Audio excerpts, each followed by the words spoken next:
Al final la carrera académica no es sencilla, la facultad, en general la universidad como institución, es un organismo bastante jerárquico y en el contexto en el que nosotros nos movemos, que al final es una sociedad occidental marcadamente patriarcal y marcadamente androcéntrica, al final de una manera u otra te encuentras con dificultades derivadas de tus características genéricas, en este caso, el hecho de ser mujer, y en mi caso derivadas de otras características que al final interseccionan con esas, como el hecho de ser hasta determinado punto joven en un determinado momento.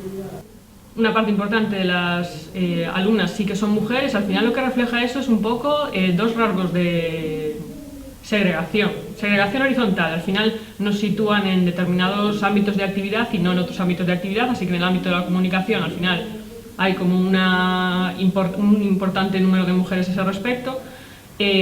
Por otra parte, segregación vertical como muy marcada. Al final ocupas posiciones inferiores en la escala. ¿No es del todo intencionado? Pues yo creo que en muchos casos no, pero al final históricamente ocupamos ciertas posiciones por ser mujeres y no ocupamos otras posiciones por ser mujeres.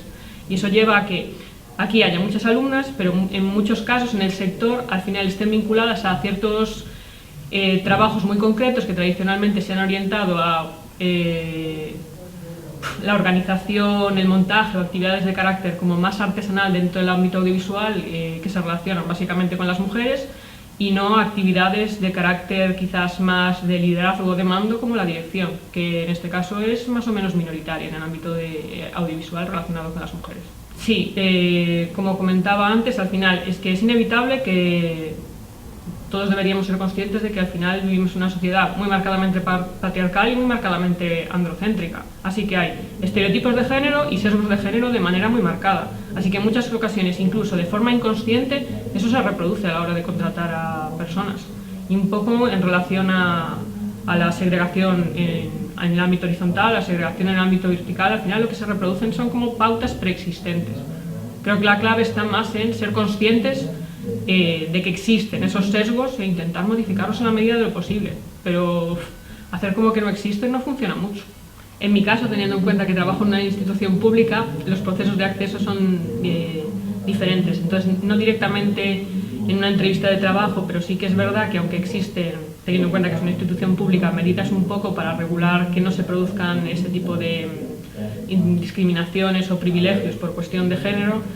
Sí que individualmente hay tratos o hay comentarios que te hacen ser consciente de que tu género no es el privilegiado en ese contexto y que a veces interseccionan con otros factores como la edad, la categoría y otro tipo de cuestiones. Ser conscientes de las brechas de género, que todo el mundo sea consciente de que hay muchas brechas de género, que todo el mundo sea consciente de que aplica a veces de forma consciente y a veces de forma inconsciente sesgos de género, y que en cierta medida se respeten las medidas que hay para evitar esas brechas y esos sesgos de género, tanto desde un punto de vista más general, institucional, asentado, como desde un punto de vista individual, porque creo que en muchas ocasiones no somos conscientes de que nosotros mismos tenemos interiorizados sesgos de género muy marcados. Creo que al final estamos tenemos un ecosistema mediático que democratiza mucho ciertas cuestiones relativas a la circulación de los mensajes y al acceso a los mensajes. Eso conlleva en cierta medida que quizás ciertas voces que hayan sido invisibilizadas tradicionalmente hayan adquirido en este momento como una importancia sustancial, entre ellas, obviamente, las voces de carácter feministas o relacionadas con cualquier otro tipo de segregación como étnica, racial, sexual y demás. ¿Tiene sus cuestiones positivas este proceso de democratización? Sí, cada uno puede contar su propia historia. ¿Tiene sus aspectos negativos? Sí, obviamente los tienen. En el ámbito de la producción audiovisual, al final esos aspectos negativos en muchas ocasiones se relacionan con una reducción de la calidad de los mensajes. Pero en muchas ocasiones quizás preferimos mensajes más libres y más necesarios y menos mensajes más perfectos. Es una cuestión de la temática que se aborda en cada uno de los casos. Creo que al final una parte importante de los hombres, del mismo modo que una parte importante de las mujeres, no somos conscientes de todos los sesgos cognitivos y de género que tenemos almacenados. Entonces, al final reconocer que existen unas brechas muy marcadas de género, que existen unos sesgos muy definidos de género que en ocasiones reproduces de forma involuntaria y, en la medida de lo posible, intentar paliarlos de una manera u otra y responder a las medidas que existan a ese respecto, tanto individuales como colectivas, son como los pasos para ir normalizando una situación que se prevé que no se va a lograr normalizar hasta dentro de siglo y medio o 3.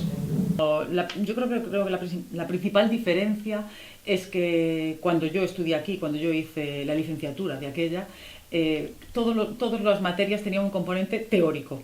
Casi no había componente práctico, las prácticas eran muy reducidas, ahora con el Plan Bolonia pues hacen muchos trabajos y demás, y de aquella era clase magistral, llegabas, tomabas apuntes, te lo chapabas, llegabas el día del examen y lo volcabas en el examen. Y sí que la diferencia, ahora hay muchas prácticas y, por ejemplo, en el ámbito en el que a mí me gusta y en el que desarrollé después mi carrera profesional, que era el ámbito más estético de la comunicación y de la publicidad, yo me dedico al diseño gráfico, yo no vi nada de diseño gráfico en toda la carrera. De hecho, yo acabé la licenciatura y después me formé específicamente en diseño gráfico.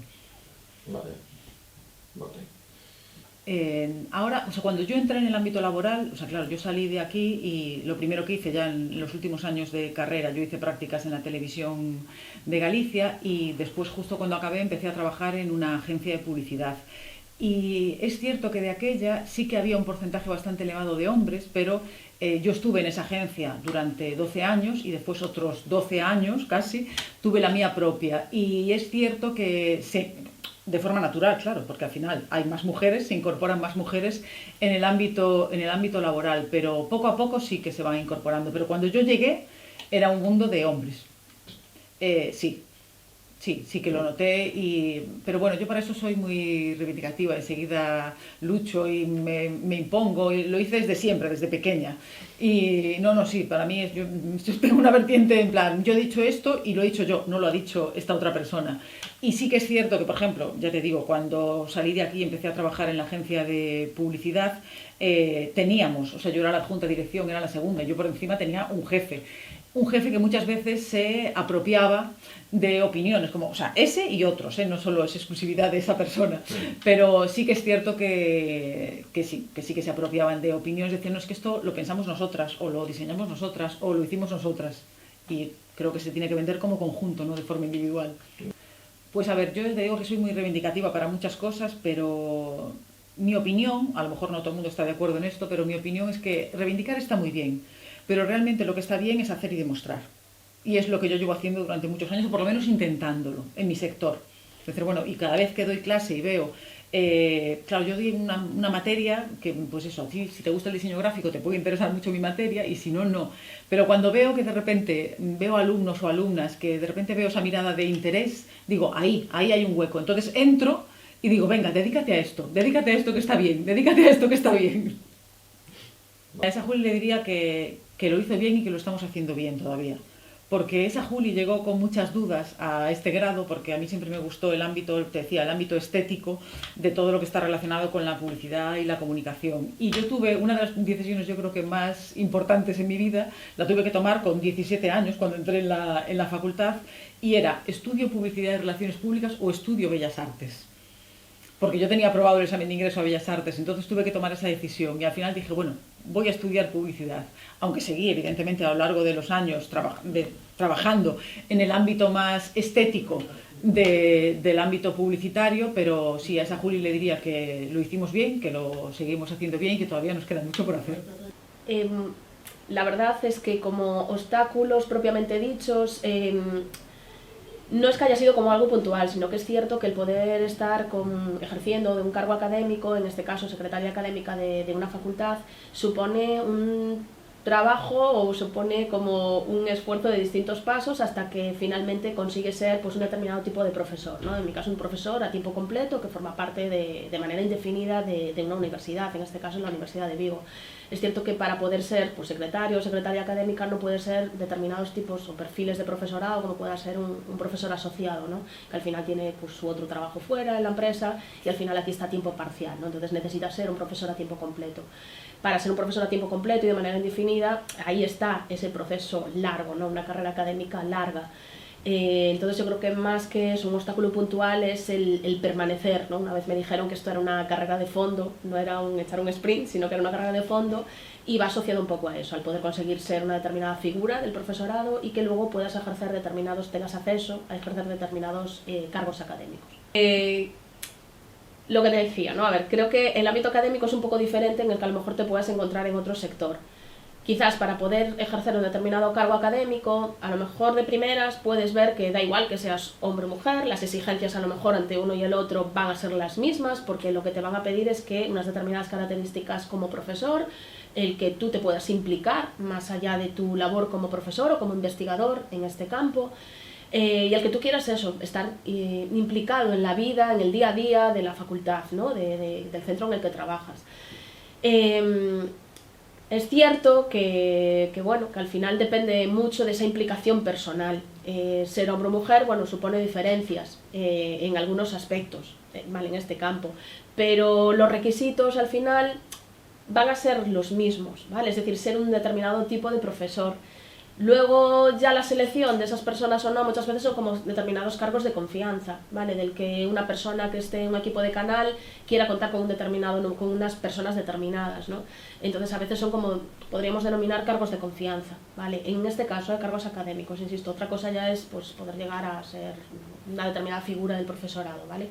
Pero en cuanto a cargos, es cierto que al final muchas veces ahí dependes el que o tú tengas esa iniciativa por ti mismo para un cargo como ser pues, director de un departamento, como pueda ser un decano o decana de un centro, y otra cosa es el resto del equipo, que muchas veces es precisamente por determinada situación de que tú tengas pues como, bueno, o bien una confianza o que has demostrado que realmente eres una persona totalmente válida para ejercer y para llevar a cabo unas determinadas funciones dentro de ese equipo. Sí es cierto que aquí, cambia mucho, es lo que os decía, estamos en una burbuja o estamos en un campo como muy diferente. La comunicación de primeras, el ámbito de la comunicación en general, entiéndase publicidad, entiéndase comunicación audiovisual, digamos que tiene como la mayor parte de los interesados vienen de parte de las mujeres, sobre todo en el ámbito de la publicidad y las relaciones públicas, ¿vale? Toda la organización de eventos y demás. Y aquí lo vemos claramente año tras año con los matriculados. Como bien dices, igual no tanto comunicación audiovisual, no es tan latente, también son menos alumnos, pero en el caso de la publicidad es como muy llamativo, ¿no? El porcentaje que hay tan elevado, que a lo mejor hay algunos años en los que el 80% son mujeres frente a un 20% de hombres. Entonces es muy llamativo. Y en el ámbito laboral va a pasar totalmente lo contrario. Es cierto que en estos últimos años se está luchando y mucho, eso ha hecho que tanto en el ámbito cinematográfico, en el audiovisual en general y en la publicidad haya llevado que se creen asociaciones específicas de mujeres para que luchen por sus derechos y luchen por poder llegar a determinados puestos, llegar a conseguir un determinado sueldo, romper techos de cristal porque son latentes en la comunicación audiovisual y en la publicidad.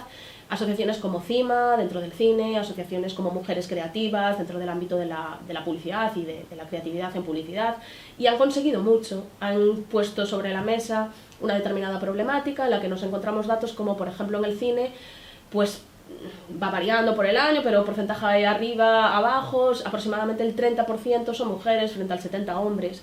Si nos vamos a determinados puestos como es la dirección de fotografía, el sonido, es decir, determinados puestos que tienen que ver más con una parte más técnica y más de dirección o liderazgo, está protagonizada absolutamente casi por hombres, ¿vale? Frente a mujeres, que al final pues sí que hay como ciertos puestos como más feminizados tradicionalmente, peluquería, maquillaje, etcétera. Por mucho que nos pese, está siendo así. Entonces yo creo que lo importante de este tipo de asociaciones es hacer ver todo esto. Desde la universidad también se puede ayudar mucho a todo esto, a poner a que se hable sobre ello, a denunciarlo, a hacer latente estas cifras, ¿no? Y lo dicho, pasa lo contrario totalmente de lo que estamos viendo realmente en las aulas, lo cual es muy curioso y es necesario que realmente se haga algo al respecto. Tal y como te estaba diciendo, yo creo que lo importante es que se dé la oportunidad a las mujeres de demostrar que son válidas en cualquier tipo de puesto. Creo que en el ámbito del cine las mujeres son perfectamente válidas para dirigir, son perfectamente válidas para producir, son perfectamente válidas para poner su mirada en el ámbito de la dirección de fotografía, entre otras muchas cuestiones. Son perfectamente válidas para crear campañas publicitarias, para dirigirlas, para dirigir un equipo, la dirección artística de un equipo, ¿no? Creativo. y en muchos casos no se está dando la oportunidad. Es cierto que en el ámbito publicitario parece que estos últimos años sí ha estado un poquito mejor, pero por ejemplo en el cine, en el audiovisual, en la tele, en las creaciones hechas para plataformas, está costando mucho más. Y vamos, no tenemos nada que ver, año que fue en el 17 o 19, si no me equivoco, cuando se anunciaron todos los directores que estaban nominados al premio Oscar, todo eran hombres. Natalie Portman ya insistió, o sea, lo dijo de una manera como muy clara para que quedase latente de todos son hombres. O sea, ¿qué pasa aquí? Las mujeres no dirigen, las mujeres no saben dirigir, no saben hacer buenas películas, no saben contar buenas historias. Sí que sabemos, por supuesto que sabemos, entonces darnos la oportunidad y por un mismo trabajo que se cobre lo mismo, ¿no? Entonces yo creo que lo importante, ese es como el principal reto, el que se dé esa oportunidad para poder demostrarlo, porque claro, luego dicen, es que hay cuotas, es que se obliga a... Claro, porque es que si no se obliga ya no se da la oportunidad. Entonces ahora mismo lo principal, lo primordial, es tener esa oportunidad, el que os den a vosotros, que sois los que vais a llegar, que os den esa oportunidad primero para demostrarlo. Si yo lo demuestro, pues ya está, ¿qué más quieres? Te lo estoy demostrando, sé hacerlo igual que lo sabe hacer un hombre, ¿no? Entonces creo que lo primordial es eso, ¿no? Y bueno, polémicas aparte que pueda haber en otro sentido, pero yo creo que lo fundamental ahora mismo es eso, que se hable de los problemas que hay y que se pueda dar la oportunidad. Realmente creo que las redes sociales han permitido dar visibilidad al trabajo de mujeres. Al final lo que permiten también es una mayor libertad, todo lo que tiene que ver con el ámbito digital da una mayor libertad, que si tú a la hora de quieres crear un proyecto, tú mismo puedes darle esa visibilidad. Entonces es cierto que eso sí lo permite.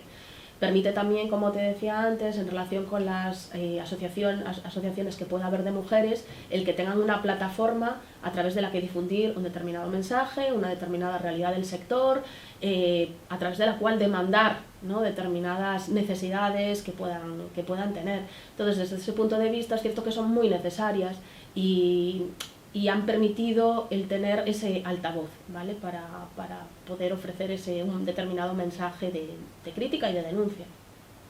Yo creo que de dos formas.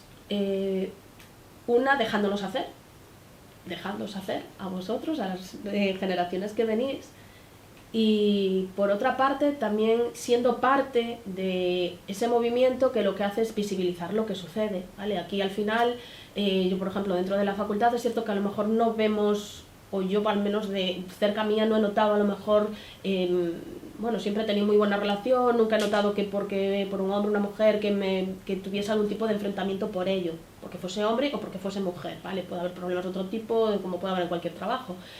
Pero es cierto que sí que sería interesante que los hombres, que nuestros compañeros también ayudasen a lo mejor a difundir, a investigar, por ejemplo, en mi campo, a investigar, igual que hacen algunos compañeros, ¿no?, aquí, como pues, Xavier Roland, por ejemplo, que sí que es muy partidario de poner la perspectiva de género sobre aquello, sobre lo que enseña, sobre lo que investiga y demás. Vale, yo ya intento hacerlo, siempre intento hacerlo pues, en mis clases, como a lo mejor pequeños trabajos, dar información sobre el sector, etcétera. Pero si cada uno de nosotros, hombres o mujeres, hiciésemos eso, al menos todos estaríais más formados sobre ello, todos estaríais más al tanto de lo que es la realidad, ¿no?, realmente en el sector de la comunicación, de lo que pasa, de lo que os vais a tener que enfrentar, ¿no?, por ejemplo.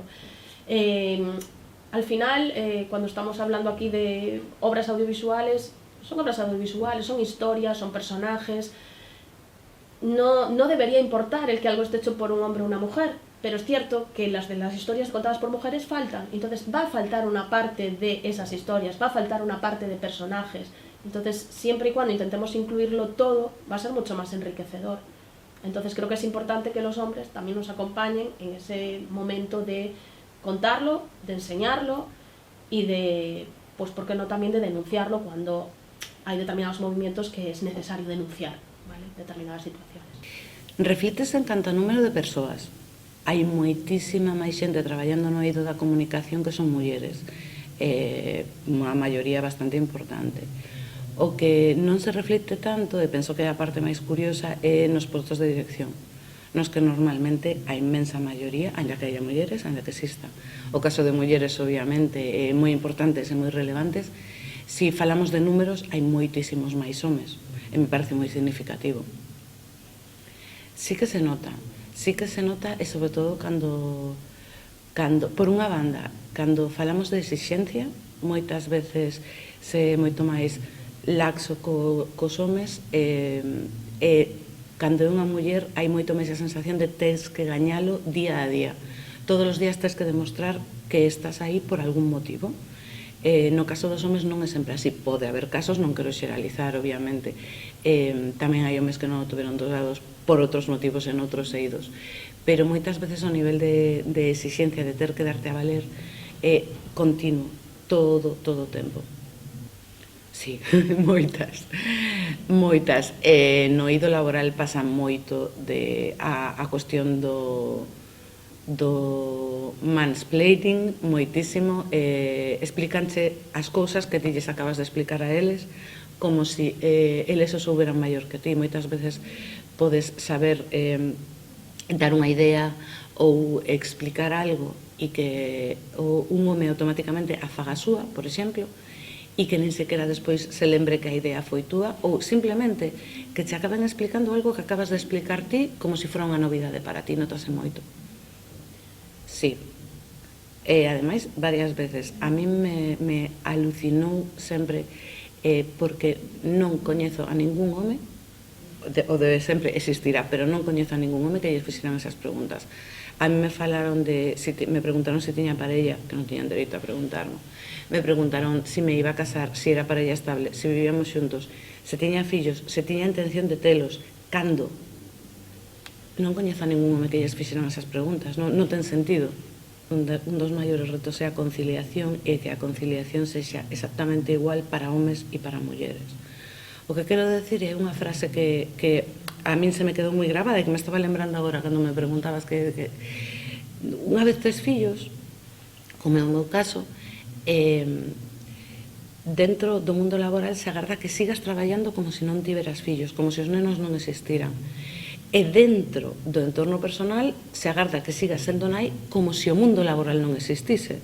Entonces, ter que compatibilizar esas dúas cousas e que sexa dun xeito normal e que eso non lle afecte tanto aos homes, eu penso que dentro de moitas outras cousas que o feminismo ainda ten que acabar e que é un movimento que eu penso que é moi necesario, eu penso que esa normalidade na conciliación en ambos sexos debería ser unha das cousas máis importantes. Eu penso que democratizou moito a capacidade profesional e creativa. Nun mundo no que antes a maioría das persoas que eran visibles eran homes, agora hai moitas que son mulleres. Habería, por suposto, moito que matizar que tipo de visibilidade é esa. Non estou falando da xentificación e ese tipo de cousas, pero sí que axudaron a visibilizar a xente que igual antes non estaba tan visible e que tiña moitísima capacidade profesional, creativa, personal incluso, e que agora sí que se pode ver, sí. Dende logo, acompañamento é fundamental. É fundamental. Eu penso que hai dúas cousas que son bastante importantes. Acompañar, facernos visibles, apoiar a mulleres que teñan valía, ser xustos nese sentido. E tamén unha cousa que moitas veces me parece moi importante é que non falen por nós, que acompañen. Hai moitísimos homes solidarios ca causa e que están facendo moitísimo para conseguir a igualdade, para conseguir a visibilidade de mulleres que antes non tiñan, pero que sí que se bota un pouco para atrás esas veces eses homes que poñen a túa voz nos seus beizos e que moitas veces non están dicindo que ti quererías.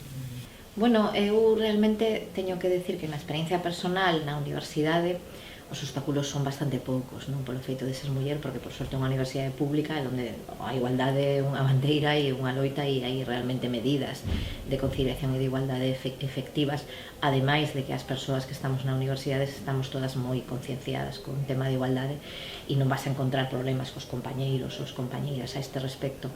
Ben é certo que no ámbito privado, na experiencia traballando no sector privado, si atopas máis desigualdades, e as desigualdades teñen que ver un poquinho con esas limitacións que che poñen para chegar a postos de maior responsabilidade. Non co acceso, por sorte, porque xa está claro que as mulleres traballamos efectivamente sin problema como os homes, pero sí no que serían os cargos de responsabilidade. Algo que tamén hai certa coincidencia con a universidade, donde no momento en que das o paso para estar ao fronte ou, digamos, estar con cargos de responsabilidade, pois tampouco é moi habitual que sean as mulleres as que o fagan, moitas veces por cuestións de conciliación, por cuestións de autolimitación, e o feito de que hai un concepto moi problemático con que unha muller dé o paso alante e se considere que ten certa ambición con respecto á obtención de un cargo, a obtención de determinados recoñecementos, porque o concepto de ambición vinculado con muller sempre se ve como algo negativo, mentres que no caso dos homes é considerado positivo. Pero teño que decir que eu me considero moi afortunada de estar neste ámbito, porque aquí non teño esos grandes problemas como si existen, e me constan que existiron noutros ámbitos, como no privado. Pois, por desgracia, non. É dicir, é moi chamativo, e de feito a traxectoria dos títulos de comunicación aquí na Facultade de Comunicación, especialmente en Publicidade e Relacións Públicas, con esa maioría femenina que se deu desde o principio, pero ao principio a maior parte dos docentes eran homes, eran de xénero masculino, e o cal che daba unha referencia de que no sector non había esa presencia femenina. Cosa se correxiu esta parte, e hai unha certa equiparación entre profesorado femenino e profesorado masculino. O alumnado sigue sendo maioritariamente femenino, en comunicación visual hai menos diferencia, pero en as dúas titulacións, e sin embargo no sector, donde sí, como decía, pois as mulleres son obviamente aceptadas como traballadoras, falta ese paso dese reconocemento en cargos directivos, en postos de responsabilidade, en postos de maior visibilidade, donde todavía non se está conseguindo que estén as mulleres, non? E creo que é unha causa pendiente, unha cuestión pendiente na que temos que traballar e que temos que concienciar xa desde a facultade. Sí hai diferencia, lamentablemente, insisto, moi correxido, vamos mellorando, pero todavía o feito de que as mulleres estén en cargos directivos, tanto no sector privado como no público, semella poñer encima un foco un pouquiño máis exixente de cara ás mulleres. É moi sutil, probablemente non é algo que se vexa de unha forma moi evidente, pero sí que é verdade que ao final, pois, ao ser menos, pois, estás máis observada, as críticas son un pouquiño máis duras, aínda que sea de forma sutil ou inconsciente, pero sí que hai maior nivel de exixencia coas mulleres. Alguna vez te sentiches menos tomada en serio polo feito de ser unha muller? Sí, eso sin duda, e de feito eu, como digo, viví un período que por sorte considero que non tuve grandes problemas, pero sí me tocou ser a primeira e a única muller o cal é unha situación que sempre non é cómoda, non é correcta. Entonces, eu recordo cando empecé como decana e estábamos nas conferencias de decanos de toda España, creo que en total éramos 5 mulleres frente a mellor 30 ou 40 homes, e o trato é distinto. Un trato que intenta ser correcto, e supoño que non ten ninguna mala intención, pero ao final é un trato distinto, un trato de muller, de certos comentarios e de certas alusións que non son as mismas que se lle fan aos homes. E xa digo, e eu vivindo nun contexto super positivo e sin problemas, non quero imaginar en outros contextos onde isto todavía máis exagerado. E logo, pois, o feito de que eu, coa miña idade, da miña xeración, todavía cada vez que me nombraban, o sea, a primeira muller, a única muller, non é positivo, o sea, é realmente algo que me causa bastante tristeza, non? O sea, que a estas alturas da película teñas que ser a primeira en algo non me parece nada positivo, e creo que é algo que hai que locutar e hai que corregir. Esa, sin duda, esa era máis común que che facían cando ibas as entrevistas de traballo, non? De que intencións tes para a maternidade, cales son as túas prioridades, esas cousas eran, vamos, super comuns, non sei agora, pero estou che falando de fai bastante tempo, e eran moi comuns. E logo traballando incluso en institucións públicas nas que en teoría tamén debería ser os primeiros en dar exemplo e ser supercorrectos, e encontrarme con plantexamentos e cuestións que non eran para nada adecuadas e que facían prevalecer esa consideración de como muller non vas a poder facer o mismo, ou como muller tes limitacións, ou como muller vas a comportarte dunha forma distinta, non? E iso sí que o sufrín. Ben, é certo que eu nunca lle dei moita importancia, o pasaba por alto, non respondías ou declarabas a túa intención de non entender por que se facían esas preguntas, pero sí que se producían. Por suposto, e o que estamos incidindo é o feito de que a muller non teña esa autolimitación a hora de dar o paso e poñerse a fronte, ser líder en moitísimas cousas. Para min é o fundamental que asumamos o feito de que xa non é só a igualdade de poder optar ao mercado laboral ou poder optar a determinados postos profesionais, sino que dentro dese sector profesional poidas liderar sin problema ningún e sin autolimitacións nin complexos, non? Sin o feito de que desas dudas que parecen estar, porque falando co alumnado pois é o que transmiten, non? Esas dudas de serei capaz, poderei, que van na educación feminina, non? Na inseguridade da educación feminina, pois temos que correxilas e temos que dar o paso e entender que a igualdade parte en que poidas optar a calquer posto, non é só vou a estar no mercado laboral o meu posto de traballo, sino que unha vez aí podo chegar a donde queira, non? O famoso teito de cristal que é necesario romper e entender que a conciliación familiar que ao final segue sendo outra vez unha carga sobre a muller, pois é unha responsabilidade de todos, non? Entón eu creo que esas dúas son para min agora de forma inmediata as claves fundamentais. Probablemente hai máis problemas, pero esos son os máis inmediatos. Para nada, creo que están facendo de feito o efecto contrario, non? Eu creo que a realidade actual de consumo de contidos que estamos realizando está alentando a creación de contidos dunha forma moi rápida e moi express, no que moitas veces non se reflexiona en serio sobre o que estamos representando. E de feito, traballando co Ministerio de Igualdade, que estamos agora a través dunha axuda na que estamos investigando sobre o papel das mulleres no audiovisual, nos estamos encontrando con que a representación das mulleres sigue sin ser correcta, a pesar de todo o que temos avanzado e de todo o que se ten loitado, e que probablemente hai unha correlación directa entre esa mala representación e a falta de mulleres no audiovisual, por exemplo, non? No feito de que, pois como pasou durante décadas, as mulleres non estaban nas axencias de publicidade, e entonces o que se representaba sobre as mulleres na publicidade non era correcto, e ora pasa o mismo no audiovisual. As mulleres non están liderando o audiovisual, e entón o que se representa no audiovisual non é correcto. E isto pasa igual nas redes sociais, é dicir, si hai creadoras de contido en redes sociais, pero ao final se deixan levar por unha serie de tendencias super simplificadas, nas que os estereotipos e os roles están super marcados e super simplificados, e non é positivo. Creo que moitas veces a rapidez das redes sociais, a rapidez da demanda de creación de contidos está evitando que reflexionemos e pensemos sobre se os contidos que estamos lanzando ou estamos generando están cumplindo co que queremos, coa representación do mundo igualitario. Entón, para min, as redes sociais teñen todo maravilloso e todo malo por esta parte da representación da muller e de calquer tipo de xénero. Pois claro, é o que estábamos dicindo, non? É necesario que toda a comunicación que se cree este reflexionada, e este reflexionada desde o punto de vista de se os contidos que estou lanzando son correctos ou cumplen co que eu represento, o que quero representar na sociedade e co que a sociedade é igualitaria, non?